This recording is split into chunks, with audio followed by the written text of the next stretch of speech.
வர டிசம்பர் 31 உங்கள் pan card deactivate ஆக போகுது.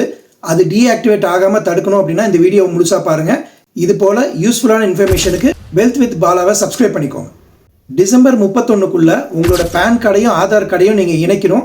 அப்படி சப்போஸ் இணைக்காமல் போயிட்டீங்க அப்படின்னா உங்களால் இன்கம் டேக்ஸ் ஃபைல் பண்ண முடியாது. ஏதாவது ரீஃபண்ட் வரணும்னா அதை வாங்கவும் முடியாது.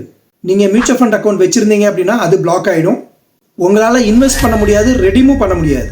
உங்களால் பேங்க்கில் 50,000 ரூபாய்க்கு மேலே டிரான்சாக்ஷன் பண்ண முடியாது. உங்களால் புதுசாக ஒரு டிமேட் அக்கௌண்ட் ஓப்பன் பண்ண முடியாது. கிரெடிட் கார்டு எந்த டிரான்சாக்ஷனும் பண்ண முடியாது. இன்சூரன்ஸில் ஏதாவது அப்டேட் பண்ணுறீங்கனாலும் நீங்கள் பண்ண முடியாது. இது ஆகாமல் தடுக்கணும் அப்படின்னாக்கா வர டிசம்பர் 31க்குள்ளே உங்கள் பேன் கார்டையும் ஆதார் கார்டையும் இணைச்சிருங்க. உங்களுக்கு ஆல்ரெடி இணைச்சிருக்கா அப்படின்னு பார்க்குறதுக்கு இந்த வெப்சைட்குள்ளே போய்க்கோங்க. கீழே வந்தீங்க அப்படின்னா லிங்க் ஆதார் ஸ்டேட்டஸ் அப்படின்னு இருக்கும். உங்களோட பேன் கார்டு நம்பரையும் ஆதார் கார்டு நம்பரையும் போடுங்க. லிங்க் ஆயிருக்கு அப்படின்னாக்கா இந்த மாதிரி நோட்டிஃபிகேஷன் வரும். சப்போஸ் லிங்க் ஆகலை அப்படின்னாக்கா இது லிங்க் ஆகலை அப்படின்ற மெசேஜ் வரும். இமீடியட்டாக லிங்க் பண்ணணும் அப்படின்னாக்கா எகைன் ஹோம் பேஜ் வாங்க. வந்தீங்கன்னா லிங்க் ஆதார் அப்படின்ற ஆப்ஷன் இருக்கும். இதுக்குள்ளே போயிட்டு மினிமம் அமௌண்ட் 1000 rupees கட்ட சொல்லுவாங்க. அதை கட்டி இமீடியட்டாக உங்கள் ஆதாரையும் பேனையும் இணைச்சிருங்க. இது போல் யூஸ்ஃபுல்லான இன்ஃபர்மேஷன் டெய்லி நம்ம போட்டுட்டு இருப்போம். நம்ம பேஜை ஃபாலோ பண்ணிக்கோங்க. இந்த இன்ஃபர்மேஷனை உங்கள் ஃப்ரெண்ட்ஸ் அண்ட் ஃபேமிலிக்கு ஷேர் பண்ணிக்கோங்க.